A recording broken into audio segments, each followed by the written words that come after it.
Então, antes de entrar na plenitude, que é o terceiro nível, eu quero pelo menos mencionar as duas últimas virtudes, né? Eu havia listado 10, não vou repeti-las para não tomar tempo, tem 2 lives falando a respeito disso, quem quiser pode recuperar tanto no Instagram, quanto no Face, quanto no canal do YouTube, tem ali as lives, e nós falamos que o Espírito Santo, que a virtude do Espírito Santo, na verdade, são virtudes, né? Nós vamos recebendo capacitações gradativas, conforme nós vamos buscando. Falamos, então, de 8, e a 9ª virtude seria, e nós vamos receber o poder, conforme Filipenses, capítulo 1, versículo 19, o poder de socorrer a igreja. Poder de socorrer a igreja. O texto diz assim: porque sei que disto me resultará salvação. Paulo falando à igreja de Filipos, né? Disto me resultará salvação pela vossa oração e pelo socorro do Espírito de Jesus Cristo. Então, a partir do momento que nós passamos a frutificar pelo Espírito, é que nós vamos passar a ser os servos úteis. Os servos úteis, aqueles que vão poder contribuir de alguma forma, inclusive com a igreja. Primeiro, como a Bíblia diz, primeiro aos domésticos da fé, né?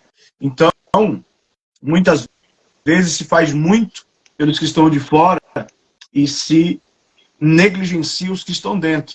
O Espírito Santo vai nos ensinar que nós precisamos zelar daqueles que já estão conosco, abraçar com o mesmo calor aquele irmão que já está conosco há 10, 15 anos na igreja, o mesmo calor que a gente abraça o que está começando agora, né? Porque assim como a tendência do ser humano, conforme ele vai convivendo, ele vai esfriando, né? É uma tendência natural, mas errada, que a gente não pode se conformar.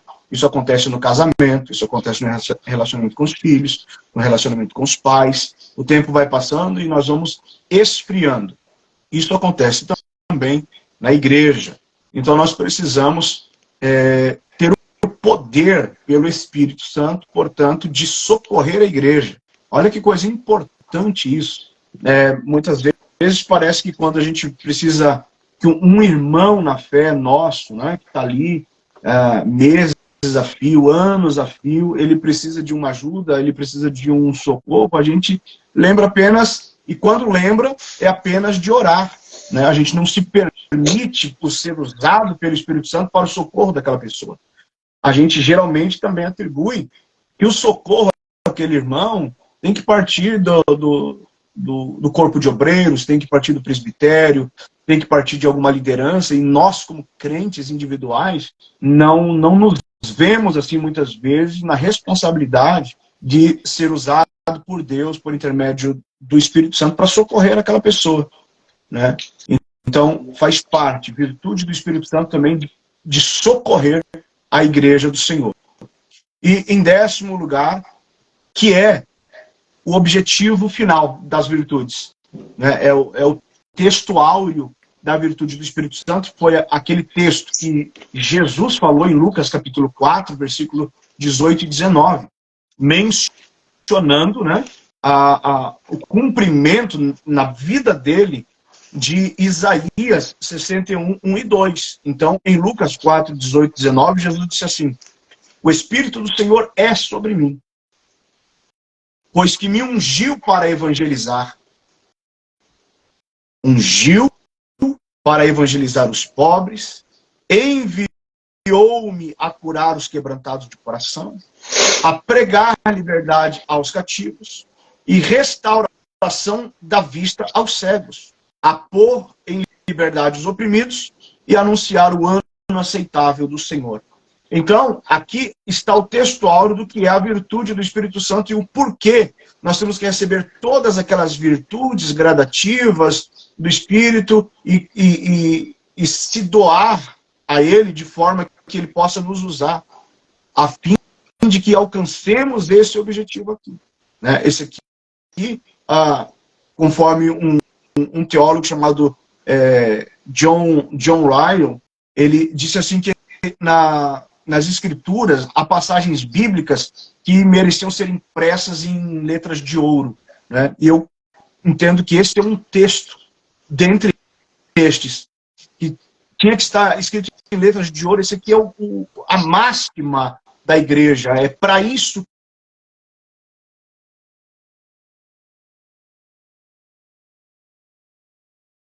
né? Então não seria algo para o futuro, não é algo a ser cumprido. No caso de Jesus, já era sobre ele para que ele pudesse. Então, veja bem, evangelizar, né? Evangelizar, curar, pregar, libertar e anunciar o ano aceitável do Senhor.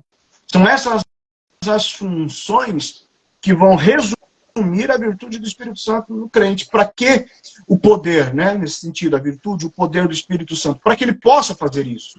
Em Isaías capítulo 61, o texto que parafraseia a frase de Jesus em Lucas, fala que ele vai pregar as boas novas aos mansos, restaurar os contritos de coração, proclamar liberdade aos cativos, abrir a prisão, né, dos presos, vai apregoar o ano aceitável do Senhor, vai apregoar o dia da vingança do nosso Deus e vai consolar os tristes. Então vejam que nós temos aqui sete ações em um ministério apenas. Então é uma efetividade muito grande que só se alcança por intermédio da virtude do Espírito Santo. Então, o texto que a gente está usando como base desde o início, que é Atos 1:8, né? Nós vamos ver, então, esta sequência. Uma sequência que não pode ser desorganizada, não pode ser mudada. Primeiro, enchimento. Segundo, prática. Em terceiro, resultado. Enchimento, prática e resultado. Nos enchemos para praticarmos e vermos os resultados. Então, não dá para a gente partir para a prática sem antes receber, né? O enchimento. Não tem como a gente querer resultado sem prática, e a gente não pode falar, então, da plenitude do Espírito Santo, que é onde nós vamos entrar agora. A gente não pode falar da plenitude do Espírito Santo sem falar da atividade evangelística da igreja. Porque é disso que está se tratando esse texto que Jesus está falando, né? Então, vamos falar sobre a plenitude do Espírito Santo, e eu inicio ela com uma frase que eu anotei aqui de um teólogo chamado William Temple. Veja o que ele diz: ninguém consegue possuir ou ser habitado pelo Espírito de Deus e guardar o Espírito para si. Onde o Espírito está, ele transborda. Onde ele não transborda, ele não está. Meu Deus. Então, é muito profundo. É muito profundo, é algo que realmente atesta de fato o que é a plenitude do Espírito. Ou ele está, ou ele não está. Então, se você acha, eu já posso iniciar a plenitude, ou você tem algum comentário para fazer? Antes do senhor começar, eu estava pensando nessa palavra, quando eu meditava sobre ela, e eu conheci pessoas, pastor, que é pastores hoje, né, que na época eram obreiros, mas hoje são pastor, e eu vi algo interessante que, é claro, não resume todo o assunto que nós vamos falar, mas é apenas um detalhe que faz parte desse assunto, que era alguém que eu vi da escola bíblica pregar, expulsar demônios, né, orar pelos enfermos, mas eu nunca vi falar em línguas estranhas. E eu cheguei à conclusão que é alguém que é, obviamente, cheio do Espírito Santo, mas não era completo, não era um cristão completo. E é óbvio que é muito difícil, hoje em dia, eu falo de mim mesmo, a gente ser um cristão completo. Porque parece que sempre está faltando algo, por mais que a gente busque, sempre está faltando algo em nossas vidas, principalmente quando se trata de dons, porque língua estranha é um dom, né? É uma evidência do batismo, da virtude do Espírito, mas a Bíblia também diz que é um dom, a línguas estranhas é um dom. Então é muito difícil a gente ter todos os dons. Mas quando eu falo da plenitude do Espírito, nós não falamos apenas dos dons, porque às vezes a pessoa, como eu disse, ela é uma bênção, e não foi apenas uma, foi mais de uma pessoa que eu conheci, obreiros, pregadores, que eram uma bênção, usados por Deus até em cura, mas não falavam em línguas estranhas. Eu queria saber o que o senhor acha sobre isso, se essa pessoa de fato ela era incompleta, ou se isso não faz diferença nenhuma na vida dessa pessoa. Então, esse é um aspecto interessante. Eu pergunto para você assim, em que ocasião você está dizendo que nunca ouviu, por exemplo, esse pastor falar em línguas estranhas? Por mais... Acredito que você está falando de um pastor pentecostal, de linha pentecostal. Então, em que momento você está dizendo que não ouviu ele falar línguas estranhas? Até faz parte do mesmo ministério que a gente congregou por 10 anos, né?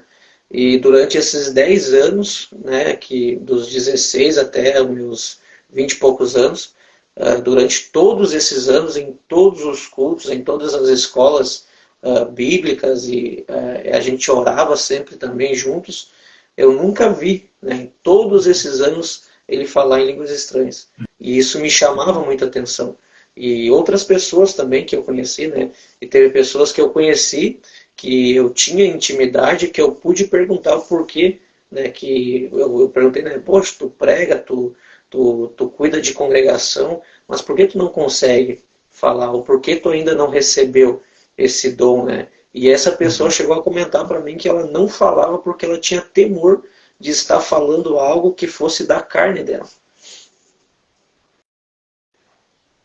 Eu perguntei, né, por conta de que é importante a gente saber que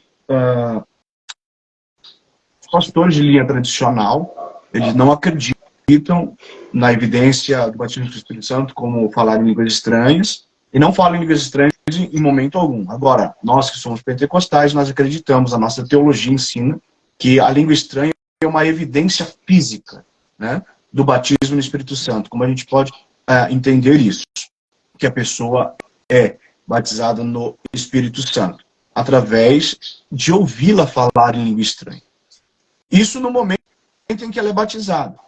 Porque a Bíblia ensina que falar em línguas estranhas, ela tem propósito. Falar em língua estranha não é aleatório. Existe variedade de línguas, e eles, que é um dom, ele vai se manifestar, o dom vai se manifestar quando houver interpretação. Se não houver interpretação, é inútil, não está servindo para nada. Então, não faz a diferença. Agora, o apóstolo Paulo também vai ensinar, no capítulo 14 da primeira carta aos Coríntios, que fala as mesmas coisas que nós estamos dizendo aqui, que há a linguagem de oração. Quando nós oramos em línguas estranhas. Então, é um particular. Nós oramos em línguas estranhas, o nosso espírito está orando bem. É uma linguagem particular com o Espírito Santo de Deus. Então, por isso que eu perguntei, quando é que você não ouviu, por exemplo, esse pastor falando em língua estranha? Para expulsar demônio? Não precisa. Para pregar? Não precisa. Para orar em público? Não precisa. Tá? Se ele falar em línguas estranhas, pelo dom de variedade de línguas, tem que ter algum para interpretar. Senão, o que ele vai falar é inútil. Ou também falar em línguas estranhas na hora da pregação também não tem necessidade. É bom, a gente fala, porque a gente se enche, a gente sente o gozo, a glória de Deus, e a gente fala em línguas estranhas. Não é necessário, mas fala. Também ajuda os pentecostais a sintonizarem também, né, no ambiente espiritual. Então, tem aspectos que a gente precisa analisar em separado. Agora, a pergunta é, essa pessoa é completa ou é incompleta? A resposta é, todos são incompletos. Todos somos incompletos. Isso que nós vamos ver a respeito da plenitude do Espírito, porque o texto que que fala sobre isso, que é um imperativo, é uma ordem, que é Efésios 5:18, né? Quando diz ali, não vos embriagueis com vinho, mas enchei-vos do Espírito Santo, a gente vai ver que esta não é a melhor tradução. A melhor tradução é aquela que diz, permitam-se ser enchidos.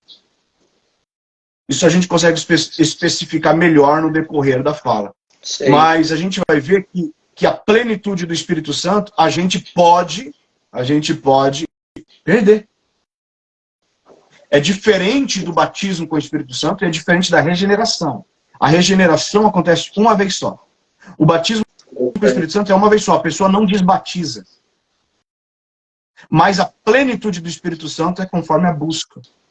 Eu tenho textos bíblicos aqui que mostram que a pessoa deixa de ser plena do Espírito por algumas ocasiões. Aí ela busca de novo. Então, o batismo com o Espírito Santo é um só, é para sempre. Agora, a busca pela plenitude é constante. E esse é o grande desafio do cristão. Então, a resposta é: todos estão incompletos. E a gente não pode também. Eu ia comentar com o senhor que quando eu prego no sentido, quando eu prego e eu falo que Deus ele busca uma igreja completa, que o desejo de Deus é que a sua igreja busque e queira ser uma igreja completa, a gente já prega isso ao mesmo tempo sabendo que isso é praticamente quase impossível. A gente olhando para a gente mesmo, a gente pensa, poxa, é quase impossível. Só que eu prego isso no sentido de incentivar a igreja, de revelar para a igreja que esse é o desejo de Deus. Porque a igreja completa é assim, não é você completo, é eu te completando, é o meu irmão me completando, e é um completando e fazendo a sua parte. Cada pedra viva no seu devido lugar completa a parede. Não é que você vai ser completo, eu serei completo. A igreja num todo ela pode se completar. É o corpo. É assim que funciona, né? Sim. Então, de fato, a gente não vai conseguir estar pleno. E a plenitude do Espírito Santo a gente vê também por textos bíblicos que ela acontece para uma capacitação ministerial. É para um serviço, né? João Batista, quando a Bíblia fala do nascimento dele, em Lucas 1, fala que ele já seria cheio do Espírito Santo no ventre da mãe dele. Verdade. Porque ele já ia nascer com um propósito específico.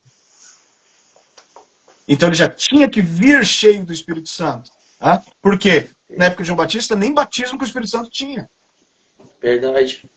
Não tinha nem a revelação dos dons espirituais que Paulo recebeu quando foi ao terceiro céu. Não tinha nem sido outorgado ainda, né? Não tinha nem sido outorgado, exato. Mas ele já seria cheio do Espírito Santo, desde o ventre materno. Então ele nunca falou em língua estranha, e também estaria na condição daquele ministério. Se ele não cumprisse aquele ministério de ser a voz profética do deserto, o predecessor de Cristo, pode ter certeza que o Espírito Santo não habitaria nele. Então é condicional. É condicional. Isso fica claro em alguns textos bíblicos, é condicional. Se a pessoa sai daquela vontade de Deus que mandou o Espírito para aquilo, então a pessoa já não está mais plena do Espírito. E ela vai ter que buscar, através do arrependimento, para que ela possa receber novamente, né, algo mais do Espírito Santo. Quando a Bíblia fala, o apóstolo Paulo fala que o Espírito pode ser entristecido, por quem? O Espírito Santo é entristecido pelo mundo ou pela igreja? O Espírito Santo é entristecido por aquele em que ele habita. Não é? Então, é quando o crente peca que entristece o Espírito Santo. Não quando o pecador peca, que é a pessoa que não entregou a vida para Jesus, está morta ainda. Então, entristece o Espírito Santo quando o vivo peca, não quando o morto peca. Eu acho interessante que a Bíblia vai dizer, se não me falha a memória, no Evangelho de João, que falando sobre Jesus, que Deus não lhe dá o Espírito por medida, ou seja, o Espírito seria sem medida sobre Jesus. Isso eu creio que é uma definição do que é plenitude, mas eu queria pedir para o senhor definir com as suas palavras o que seria a plenitude do Espírito. É uma coisa muito importante a gente também já afirmar que é uma prepotência ou uma presunção da nossa parte conseguir definir o que seria a plenitude do Espírito Santo.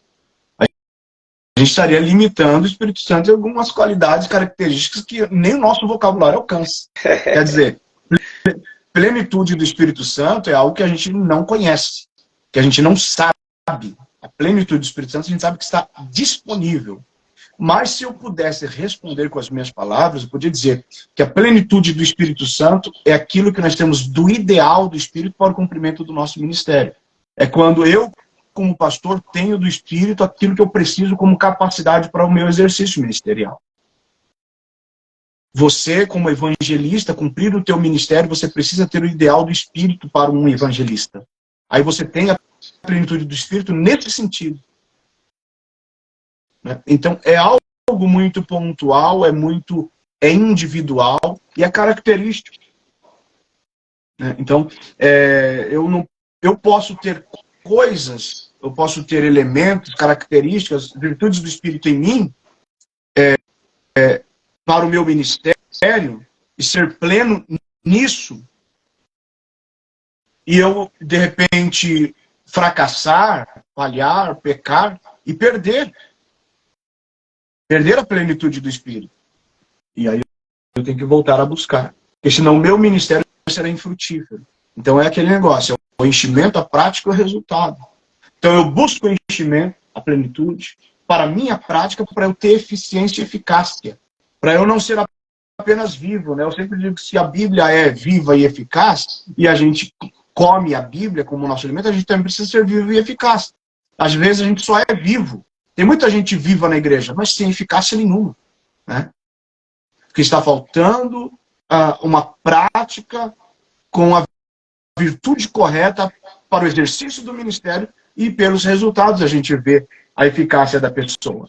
Né? Isso cada um tem que buscar, tem que identificar e saber o que precisa, o que falta em si e buscar da parte de Deus. E é interessante que quando a gente lê a passagem de Atos, capítulo 6, quando vai haver a instituição dos diáconos, né? Quando a diaconia é criada pela igreja, pelos apóstolos, uma das características, e a gente consegue perceber que era uma característica normal de cada cristão que fosse dedicado. Era uma característica normal, era ele ser cheio do Espírito Santo. Nós vamos escolher 7 homens, vamos eleger 7 homens que sejam cheios do Espírito Santo. Então já estavam buscando essa característica normal, no sentido de que eram cristãos dedicados, tementes, abnegados. Eles tinham que ser cheios do Espírito Santo. A boa reputação e ser cheio de fé está lado a lado com ser cheio do Espírito Santo. Né? Até quando a Bíblia fala de Barnabé, em Atos capítulo 11, fala que ele era um homem bom e cheio do Espírito Santo. Era isso que eu ia comentar com o senhor, que a plenitude do Espírito, um cristão que ele está buscando viver a plenitude do Espírito, existem alguns aspectos da plenitude do Espírito. Por exemplo, plenitude do caráter, que envolve o comportamento da pessoa, plenitude em todas as áreas. Né? Isso tudo vai fazer parte daquilo que ela está vivendo e buscando viver, que é a plenitude do Espírito, que nem o senhor citou agora.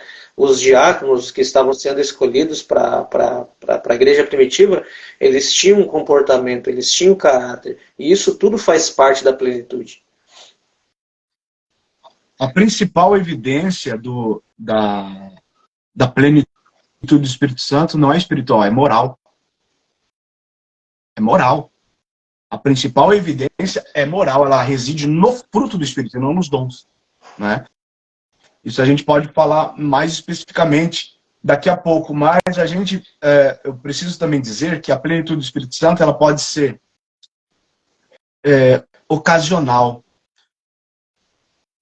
A gente vê, por exemplo, que o Espírito Santo ele foi pleno em pessoas, a gente pode usar como exemplo para isso ficar muito claro a história do Antigo Testamento na vida de Sansão. Quando o Espírito do Senhor se apoderava dele, ele tinha toda aquela força.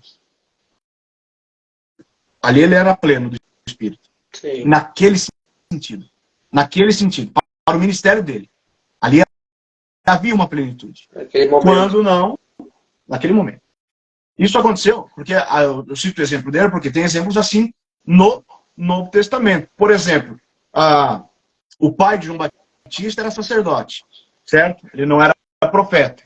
Mas houve a plenitude do Espírito Santo nele para ele profetizar.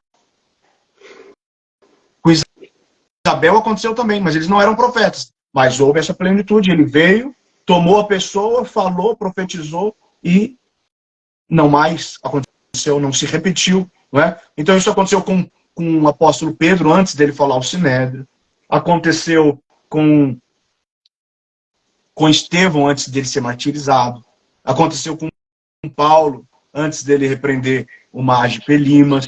Ser cheio do Espírito Santo para uma ocasião que é necessário que o Espírito Santo venha e interfira de uma forma plena para que haja um êxito. Né? Então, todos eles ficaram cheios do Espírito Santo para essas ocasiões. Para essas ocasiões. Né? Então, é uma capacitação para uma situação muito específica. Então, a maior, como a gente estava falando, a principal evidência, ela não está nos dons, ela está no fruto do Espírito Santo. É moral. É moral. A gente pode entender isso lendo Coríntios. A primeira carta de Paulo aos Coríntios mostra uma igreja que tinha todos os dons. Mas o que estava faltando? O amor. Estava faltando o amor àquela igreja. É disso que Paulo vai falar. Por isso que ele dá a doutrina do amor em 1 Coríntios 13. As características do amor. Então vai mostrar que aquela igreja que estava faltando era o verdadeiro amor. Né? Porque o amor é que vai unir. O amor é o elo da união entre o fruto e os dons do Espírito. O que faz esse elo é o amor. O apóstolo Paulo fala em Colossenses 3,14 que para nós nos revestirmos do amor, porque é o vínculo da perfeição. Se a gente fala de perfeição, a gente está falando de plenitude. E se a gente fala de perfeição, a gente está falando de toda a ação do Espírito, tanto pelos dons quanto pelo fruto. E o que vai unir os dons e o fruto, os dons e as virtudes do fruto, é o amor. O amor é o vínculo da perfeição. É o amor que vai capacitar a igreja a ter essa plenitude. Era isso que estava faltando na igreja de Corinto. Né? Então, a falta do amor, que é moral, amor não é dom, amor é mandamento, estava faltando. Então, a gente não pode pensar que é uma explosão de sinais, de prodígios e de maravilhas, isso ser a plenitude do Espírito Santo. Isso é manifestação de dons. Isso é manifestação de dons. Né?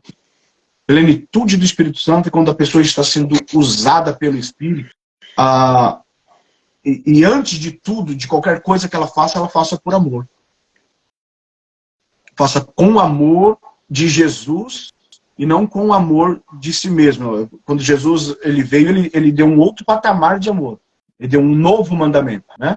Ele disse, eu não vou abrogar nenhum mandamento, mas eu vou dar um novo. E este novo mandamento é que vocês amem uns aos outros como eu vos amei. Porque o mandamento antigo era, vocês se amem como amam a si mesmos. Mas aí ele coloca esse mandamento um nível superior e diz, agora vocês não amem mais como a vocês mesmos. Amem como eu vos amei. Mudou o parâmetro do mandamento do amor. Então, é a partir dessa virtude que a gente faz qualquer outra coisa. Em nome de Jesus e usado pelo Espírito Santo. Fora disso, não dá para se dizer que existe uma plenitude. Porque você pode ver pessoas aí cuspindo fogo em púlpitos e não tem um pingo de amor por almas, por exemplo. Vive do ministério da pregação de igreja em igreja, mas não para falar com um mendigo na rua, por exemplo. Ou não para sequer para dar um abraço num irmão. Então, não é plenitude. plenitude, né? A gente não pode nem sequer mensurar a plenitude do Espírito na vida de alguém por uma performance num púlpito. E a plenitude, faz parte da plenitude a constância, e é muito nítido perceber a plenitude do Espírito na vida de alguém. Eu creio que o senhor vai concordar comigo que tem pessoas que a gente olha e a gente vê que aquela pessoa ela é problemática, que ela é problemática no comportamento, ela é problemática na vida espiritual, a gente percebe isso através de conduta. Pessoas, eu digo que a gente convive, né, e que a gente torce às vezes para que essa pessoa ela consiga ser alguém constante, que ela consiga ser alguém que tenha convicção, mas a gente percebe que essa pessoa ela não consegue. E da mesma forma é alguém que vive a plenitude do Espírito. A gente consegue ver isso muito nítido na vida dessa pessoa. Quando a pessoa está vivendo isso, se torna muito nítido, porque a gente percebe uma certa ascensão, né, espiritual. Eu creio que a plenitude é isso, é uma ascensão espiritual na vida de uma pessoa. Você percebe que a pessoa está, cada dia que passa, evoluindo. Cada dia que passa, a gente percebe que ela está mais sábia, né? A gente percebe, a gente sente a unção na vida dessa pessoa. Né? Eu creio que o senhor acha sobre isso. O senhor vê também como uma ascensão e que a plenitude é algo nítido na vida de alguém que possui, que está vivendo ela. Sim. Eu entendo a plenitude como sempre uma ascensão, sempre um crescimento. Então, mas no seguinte sentido, se a pessoa ela retrocede, ela retroage, ela desvia, ela cai. Então, eu volto a dizer que disse em alguma live anterior, que não me lembro qual especificamente, mas essa pessoa, na verdade, não passou pelo primeiro nível. Essa pessoa não é regenerada, ela não nasceu de novo. O não regenerado pode ter experiências com o Espírito Santo, inclusive ser batizado com o Espírito Santo, inclusive ter dons espirituais. A passagem clássica de Jesus. Chegarão um dia diante dele e vão dizer, eu preguei, eu fiz, eu aconteci, eu fui o cara. A gente vai dizer, mas eu não te conheço, você não nasceu de novo. Então, eu entendo que a plenitude do Espírito Santo é uma ascensão na vida do regenerado, ou seja, daquele que nasceu de novo e ele é permanente. Então, é uma ascensão. Eu estou aqui nesse nível e eu vou buscar mais do Espírito Santo e eu estou aqui. Então, só que eu cheguei aqui, né? Estou aqui. Eu comecei aqui, agora eu estou aqui e eu busco esta aqui. Se eu daqui, eu não posso voltar mais para cá. Se isso acontecer, eu não nasci de novo. Eu posso, no máximo, chegar até aqui. Aí entra a questão da fraqueza, né? A diferença entre a pessoa desviar e a fraqueza. Se ela chegar nesse nível que o senhor colocou agora, é uma fraqueza. Porque nós passamos por isso. Eu já passei por isso. O senhor falou. Inconstância. Inconstância na fé, no ânimo, na esperança. Mas eu cheguei aqui. Desse nível, eu não posso mais vir para cá. Aí que tá. Eu busco esse. Aí eu alcancei esse, então pronto, estou aqui. Agora eu vou buscar esse aqui. Eu não posso mais vir para cá. Esse tipo de ascensão eu creio na vida do regenerado. O senhor falou algo interessante que me veio agora. A fraqueza, tu está aqui, e a fraqueza ela pode te levar até aqui. Não pode baixar disso. E aí eu lembrei do texto de Hebreus, da Galeria dos Heróis da Fé, que a Bíblia diz que eles da fraqueza tiraram forças. E aí eu vejo a plenitude do Espírito na fraqueza. Porque a pessoa, ela só... O poder de Deus se aperfeiçoa nas nossas fraquezas. A pessoa ela só consegue arrancar forças da fraqueza se ela tiver, né, mesmo sendo fraca, a plenitude do Espírito vai capacitar ela para isso. Exatamente. Então ela vai estar sempre na dependência de Deus. Ela nunca mais vai abrir mão de estar em Deus. Ou seja, ela não volta mais para cá. Nunca. No máximo ela pode cair até um nível anterior que ela estava. Mais do que isso, não. Então, ela precisa se analisar e questionar se ela nasceu de novo. Se isso acontecer. Se ela chegou lá, tá cumprindo o ministério, está fazendo a obra de Deus, aí daqui a pouco volta lá nas práticas do velho homem, de antes de aceitar Jesus, então não teve novo nascimento. O novo nascimento é uma vez só. É definitivo. Biblicamente, o novo nascimento é definitivo. Né? Então, é muito importante a gente entender que a palavra enchei-vos do Espírito Santo, é muito importante a gente entender 4 coisas. Eu até anotei aqui para eu não perder essas coisas que são tão importantes, esses detalhes.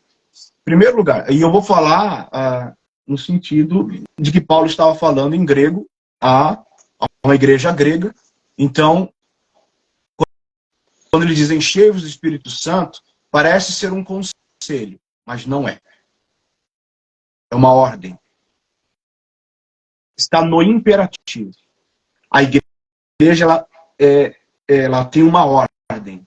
Ser cheia do Espírito Santo. Então, esse é o primeiro ponto. Segundo, está no plural. Enchei-vos.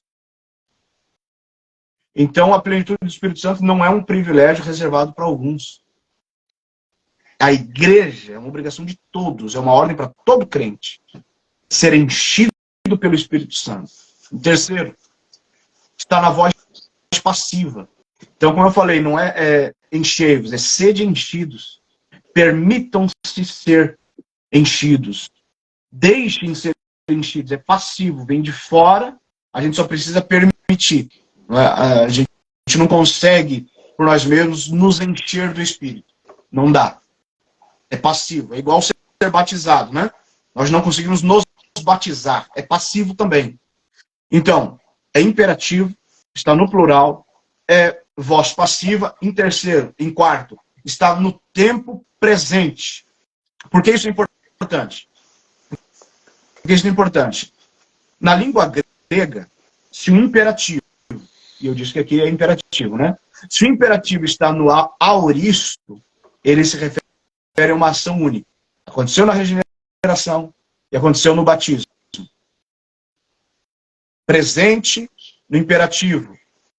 O imperativo está no aoristo, do tempo presente, é uma vez só. Aqui fala, vou repetir porque eu quero deixar bem claro. Está no tempo presente. Na língua grega, se o imperativo está no aoristo, ele vai se referir a uma ação única. Regeneração e batismo. Se está no presente, no caso aqui do enchei-vos, está no presente, é uma ação contínua. Aoristo é uma vez só. Presente é contínuo. Se ambos forem imperativos. Então, se é contínuo, fala do que é o que nós estamos dizendo. Eu tenho que continuar sendo cheio. Eu tenho que continuar sendo enchido. Eu creio nisso, eu tenho certeza disso, a gente tem esse conhecimento. O problema nosso é que a nossa fé não acompanha o ritmo do nosso conhecimento. A teoria. Essa é a questão. Mas por isso a gente tem que estar buscando constantemente. Eu não sei quanto tempo a gente ainda tem, porque eu não vi marcar tempo aqui, mas deve faltar pouco. Eu queria falar, talvez como já ponto de conclusão, como a gente pode ser cheio na prática. Sim. Usar Efésios 5:18 e o 19, porque o texto ele vai falar da seguinte forma. Então, mais enchei-vos do Espírito Santo, ou seja, sede enchidos do Espírito Santo.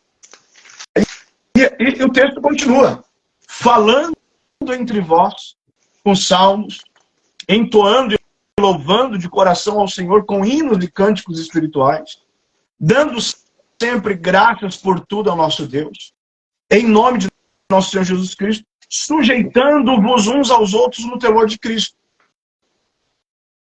Um grande problema que nós temos é muitas vezes fragmentar um texto bíblico e usar só o que nós queremos, o que nos convém, ou que nos apraz. Mas aqui fica muito claro Paulo dizendo, a palavra de Deus nos dizendo, enchei-vos do Espírito Santo, falando, louvando, dando sempre graças, sujeitando-vos uns aos outros. Está dizendo como é para ser cheio. Como que a gente é enchido do Espírito Santo? Falando. Falando o quê? Então a palavra de Deus vai nos incentivar a estar falando entre nós. O quê? Salmos. Nos aconselhando mutuamente, como diz Colossenses 3,16. Né? Nos aconselhando, nos edificando, falando, obviamente, então, da palavra de Deus. Quando nós estamos reunidos para falar da palavra de Deus, como você mencionou no início da live, conversando com alguns irmãos a respeito dos pais da igreja, quando estão falando das coisas espirituais, isto é uma forma de ser enchido do Espírito Santo. São esses momentos que o Espírito Santo encontra ocasião para ir nos enchendo dele, falando entre vós, com salmos, salmodiando. Então, o primeiro sinal, veja bem, é de comunhão espiritual. Ter essa comunhão, o primeiro sinal de plenitude é a comunhão. Né? Isso vai falar, Salmo 133 fala sobre isso. Então, é a comunhão espiritual que vai trazer a unção plena do Espírito Santo sobre nós. Em segundo lugar, cantando, né? Louvando de coração a Deus, adorando a Deus, né? Quando fala que é de coração, não é que o coração é o lugar, mas é a maneira que nós estamos cantando. É a maneira que nós adoramos, é com que sentimento, com que propósito, né? Que a boca fala do que transborda o coração. Então, outra coisa importante que esse texto diz, versículo 19, dar sempre graças a Deus por tudo. Os cristãos, muitas vezes, têm o hábito de agradecer por algumas coisas, por outras não. Mas o crente, ele cheio do Espírito Santo, ele agradece sempre e por tudo. É disso que o texto está falando. Então, porque o crente cheio do Espírito Santo vive aqui, racionalmente aqui, mas com vislumbre em outra dimensão, que é cheio do Espírito Santo. Então ele sempre vai entender o que está acontecendo na vida dele, por mais que pareça ser negativo, por mais que pareça ser uma desvantagem, por mais que pareça ser um prejuízo, ele vai em oração dar graças a Deus. Ele vai sempre agradecer por tudo.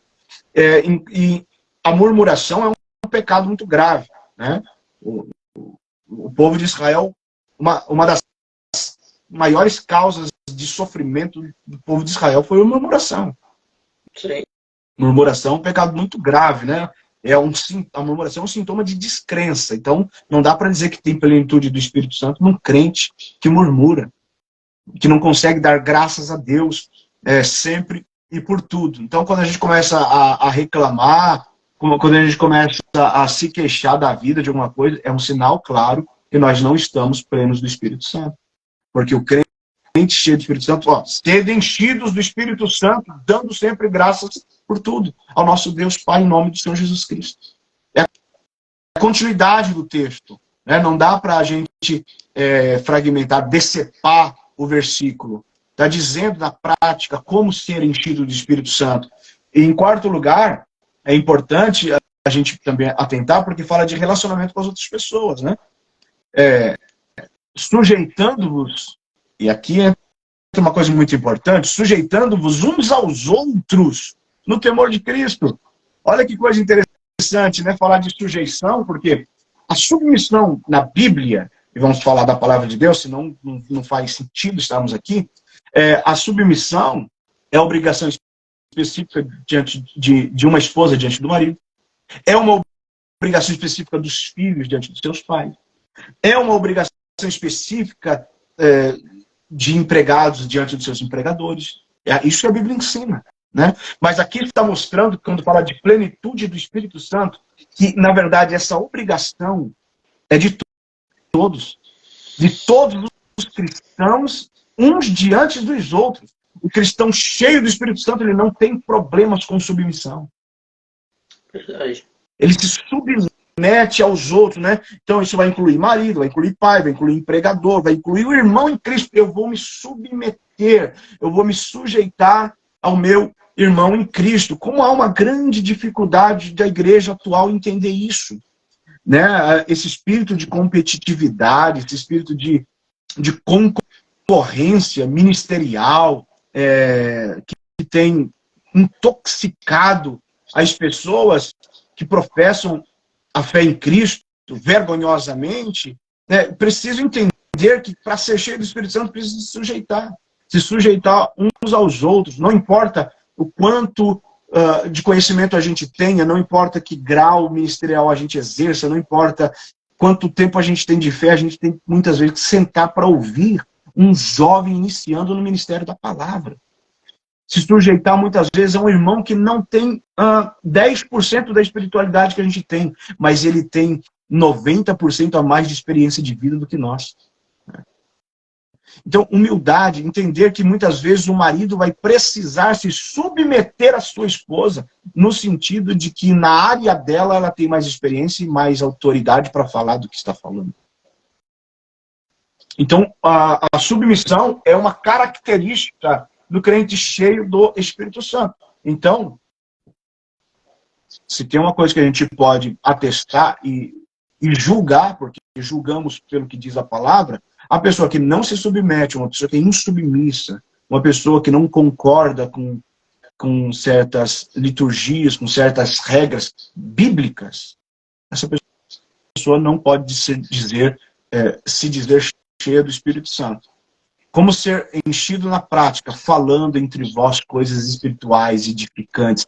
O povo se reúne para falar, não é assim, não acontece? A gente não sai com essa sensação de enchimento quando a gente se reúne para falar de Jesus com algumas pessoas, falando entre vós. Não é isso que acontece no culto? No culto a gente não fica falando entre nós de Jesus, e a gente não sai edificado e mais cheio do que a gente estava quando a gente chegou, desde que se fale de Jesus no culto. Então, louvando a Deus, entoando, cantando ao Senhor, dando sempre graças a Deus por tudo e nos sujeitando uns aos outros. São formas práticas de ser enchido pelo Espírito Santo. Tem um texto que me chama a atenção, pastor, que é ali em Apocalipse: tem, porém, contra ti que abandonaste o teu primeiro amor. A hora que aparecer aqui que está encerrando a live, eu aviso o senhor. Mas eu queria comentar esse texto, porque muitos dizem, e esse texto ele dá a base para isso, muitos dizem, porque a época do primeiro amor passou, ou o meu primeiro amor já passou faz tempo. Mas lendo o texto está dizendo, tem porém contra ti que abandonaste. Ou seja, o primeiro amor não passa, ele é abandonado. E quando a pessoa, como o senhor disse, uma pessoa ela pode estar vivendo a plenitude no Espírito, buscando, mas ela pode ter essa decadência de chegar ao ponto de abandonar a presença do Espírito Santo. E Paulo vai falar, acho que escrevendo para a igreja de Tessalônica, não extingais ou não apagueis o Espírito. Então é possível uma pessoa estar vivendo a plenitude do Espírito, mas ter uma decadência tão grande ao ponto de apagar completamente a presença do Espírito Santo na vida dela. E o outro texto que eu queria comentar com o senhor, se der tempo o senhor falasse também, sobre a visão de Ezequiel à beira do rio Quebar. Quando o senhor começa a convidar ele para entrar, né, nas águas, e ele começa molhando os tornozelos, os artelhos, o lombo, mas a gente percebe ali que Deus começa a chamar ele até que ele fosse completamente submerso. Era o desejo de Deus que ele fosse totalmente envolvido pelas águas que ali simbolizavam a presença de Deus, do Espírito Santo, né? E infelizmente isso acontece com muitas pessoas. Eles imergiram completamente na presença de Deus, mas tiveram essa decadência, deixaram de viver esse texto que o senhor citou, de suportar o seu próximo, de amar o seu próximo, deixar uma comunhão por causa dessa decadência, e por último, deixando até a presença de Deus. A passagem de Ezequiel, sim, ela também é clássica nesse sentido, e a gente vai ver que, por mais que ele não foi até o final, ele não deixou de ser o profeta. Não é? Ele não foi demitido do ministério por causa disso. Ele não foi completo. Então, vamos lá. Está aqui, vai até aqui. Volta até aqui. Não faz isso. Ele continuou sendo, porque ele foi realmente chamado por Deus para aquele ofício e o cumpriu. Quando fala de deixar o primeiro amor, a igreja de Éfeso, né, uma das 7 da igreja da Ásia Menor, deixar ali, a palavra no grego é abandonar deliberadamente. Ou seja, a pessoa escolhe deixar. Não é porque perdeu no meio do caminho e distraiu e aconteceu. Como José e Maria perderam Jesus em Jerusalém aleatoriamente. Não. É quando a pessoa decide que não quer.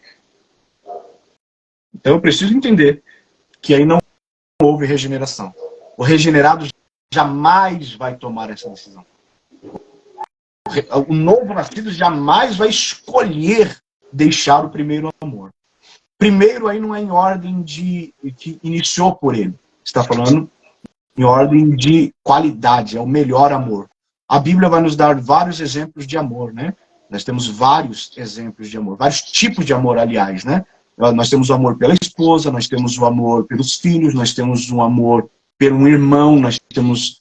são vários tipos de amor, inclusive o amor carnal, amor pelos pais, e tem o amor ágape, né? Que é o amor sacrificial, é o amor de Cristo. É esse amor. Esse é o melhor amor, em qualidade. Ou seja, primeiro no sentido, tudo que você fizer, faça por esse amor, através desse amor. Foi que Jesus confrontou Pedro, né? Perguntando para Pedro, ali no final dos dias, antes de Jesus ascender aos céus, ele diz, Pedro, tu me amas? Então Jesus estava usando nesse amas a expressão ágape, né? Agapaz-me. Aí Pedro, sim, Senhor, tu sabes que eu te amo. Jesus perguntou de novo, Pedro, tu me amas? Pedro, tu sabes que eu te amo. Porque a resposta de Pedro, quando ele falava, tu sabes que eu te amo, não era o mesmo verbo. Não era um amor ágape. Era um amor fraterno, era o filéu. Então Jesus perguntava, Pedro, agapaz-me? Aí Pedro, filóste. Não era essa resposta que Jesus queria ouvir. Não era esse nível de amor. Né? Então, nessa característica que a igreja de Éfeso tinha perdido o primeiro amor, o amor mais importante. O amor pelo qual todos os outros amores fazem sentido. Sem esse primeiro amor, os outros não importam. Porque Éfeso teve 7 elogios e apenas uma advertência. Essa única advertência fez com que o cálice, fez com que o castiçal dela fosse tirado, né? Jesus disse, se não voltar de onde caiu, não se arrepender, não praticar as primeiras obras, eu vou tirar brevemente de ti o castiçal. Tanto que hoje a igreja onde estava Éfeso não existe mais. Éfeso hoje, a região onde está Éfeso, que é na Turquia, hoje é totalmente muçulmana. Hoje o lugar é 100% islâmico, ou seja, o castiçal foi tirado. Mas era uma igreja missionária, trabalhadora, abnegada, que fazia a obra de Deus, que provava os maus obreiros, que estava ali fazendo incansavelmente a obra do Senhor, mas com a motivação errada. Escolheu fazer por outros meios e por outros propósitos. Né? Então isso muitas vezes acontece com a pessoa que não experimentou de fato o novo nascimento em Cristo, que é definitivo, que acontece uma vez só, que é determinante, e que a partir dele a pessoa pode ir crescendo na fé e no Espírito. Eu vejo como exemplo, pastor, o senhor falando sobre isso, Paulo, por exemplo, ele era alguém que vivia na plenitude do Espírito, né? Talvez não tenha atingido ela completamente, porque, como o senhor disse, é impossível, é quase impossível, mas era alguém que vivia na plenitude do Espírito, né? E a Bíblia vai nos mostrar que ele mesmo vivendo nessa plenitude, né, fazendo coisas extraordinárias, ele mesmo vai dizer, né, que Deus fazia coisas extraordinárias através das mãos dos apóstolos, das suas próprias mãos. Mas a Bíblia diz que Demas o abandonou amando o presente século. Alguém que andava com Paulo, que contemplava tudo que Deus fazia através das mãos de Paulo. Talvez, eu não sei, a Bíblia não nos dá detalhes, mas talvez Demas, poderia ter sido usado por Deus também, ter vivido alguma experiência, mas o fato dele ter abandonado Paulo, amando o presente século, nos comprova que ele não teve um novo nascimento, uma regeneração.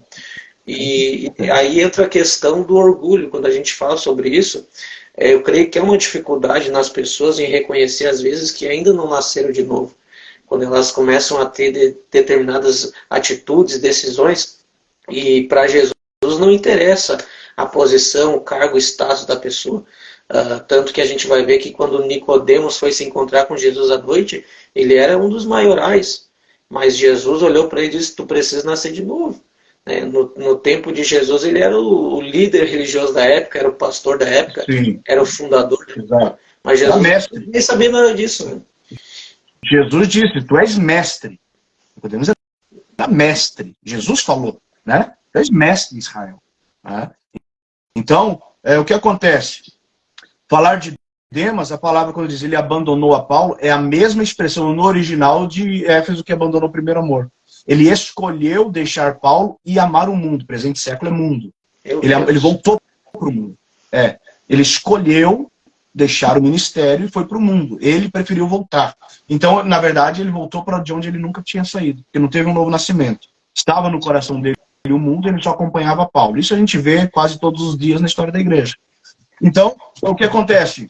Vamos falar de Paulo, que você disse que ele vivia na plenitude. Eu não digo isso, né? Vivia na plenitude. Eu digo que ele vivia na dependência da plenitude. Porque, por exemplo, quando Paulo ele diz assim, o bem que eu quero fazer, esse não faço. E o mal que não quero fazer, esse faço. Estou sempre fazendo. Então, quando ele faz o mal que ele não quer fazer, ele não estava pleno do Espírito.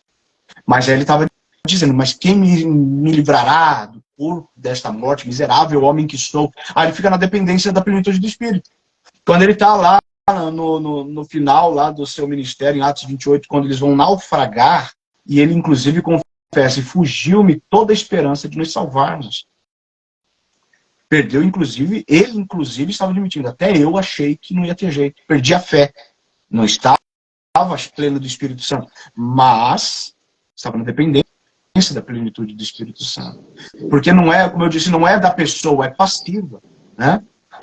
É voz passiva, então a pessoa precisa se permitir, eu estou aqui desesperado, eu não consigo, mas eu fico na dependência de Deus, inclusive dou graças a Deus por tudo. Aí a pessoa é cheia do Espírito Santo. Ela não vai murmurar. Paulo não murmurou, ele confessou que até ele não tinha mais esperança de salvação ali, para aquela ocasião. Mas não era uma murmuração, não era uma reclamação. Continua na dependência de Deus, continua ali, né, esperando que o Espírito Santo venha fazer aquilo que o homem já não pode mais fazer. Aí o Espírito Santo vem, surpreende, faz muito mais além do que nós pedimos e pensamos. Verdade. E essa palavra, esse projeto das lives surgiu, como eu disse lá no começo, através de uma mensagem, né, que Deus colocou no meu coração. Eu até preguei na sua igreja lá num culto, e essa mensagem ela mexeu muito comigo, pastor, porque a gente todos os dias corre esse risco de estar vivendo a plenitude e em determinado momento descer ao ponto da fraqueza. E só que a maioria dos cristãos, eu não digo todos, tem esse desejo de querer crescer, de querer conhecer mais a Deus, de querer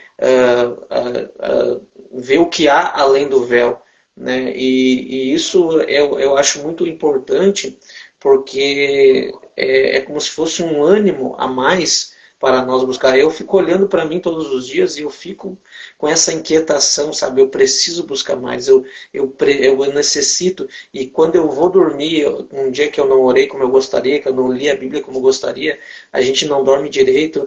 Então, eu creio que se isso existisse na vida de todos os cristãos, eu acho que a igreja ela avançaria muito mais. E eu percebi algo nos nossos dias atuais, a gente, é algo que a gente não pode negar.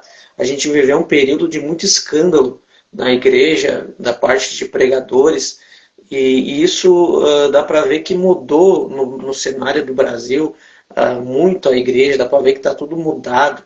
E eu percebi que muitos pregadores eles estão pregando uma mensagem cristocêntrica. Eles estão buscando pregar uma mensagem embasada em Cristo. Parece que a gente está percebendo que as pessoas elas estão resgatando algo que perderam. Parece que eles estão tentando resgatar o caráter, a pureza. Parece que eles estão buscando uma plenitude, porque parece que tudo foi bagunçado, foi manchado e estão tentando consertar. E só que não basta pregar uma mensagem. A plenitude do Espírito é como o senhor disse, ela é acompanhada da prática. E eu creio que a igreja ela só vai viver de fato a plenitude do Espírito se dessa prática.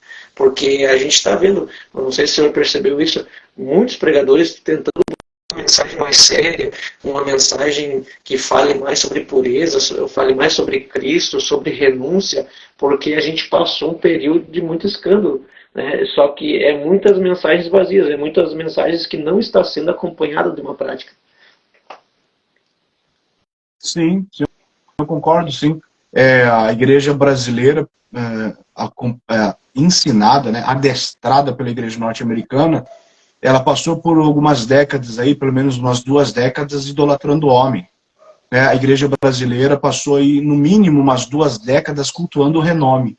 A mensagem era: Deus vai te tirar do anonimato. Agora estão voltando a dizer que Cristo é a mensagem, que Cristo é o mais importante. Se você sair ou não do anonimato, desde que você pregue a Cristo, tá bom, e é o mais importante. Então, isso foi, sim, frustrando muitos cristãos, muitas pessoas se desviaram, muitas pessoas deixaram a igreja por conta dessas frustrações, mas, como eu sempre digo, é uma frase que eu aprendo com um professor que eu sigo, um professor de geopolítica. Ele sempre diz assim: só se desilude quem se ilude. Então, a igreja, por muito tempo, ela se iludiu com homens, por isso ficou desiludida. Se tivesse colocado os olhos em Cristo, não tinha passado por essas frustrações. Sim, está sendo resgatado, assim, esses valores que são muito importantes, né? A igreja precisa estar com esse discernimento, entender que precisa olhar para Cristo, olhar para Jesus, viver, sim, o Evangelho de uma forma plenitude do Espírito Santo. Não tem como a gente querer plenitude do Espírito e viver partes do Evangelho, escolher apenas aquilo que nos é conveniente. Então, o Espírito Santo está à disposição, né? É à disposição da igreja. E nós precisamos aproveitar tudo isso. Não esnobar essa possibilidade.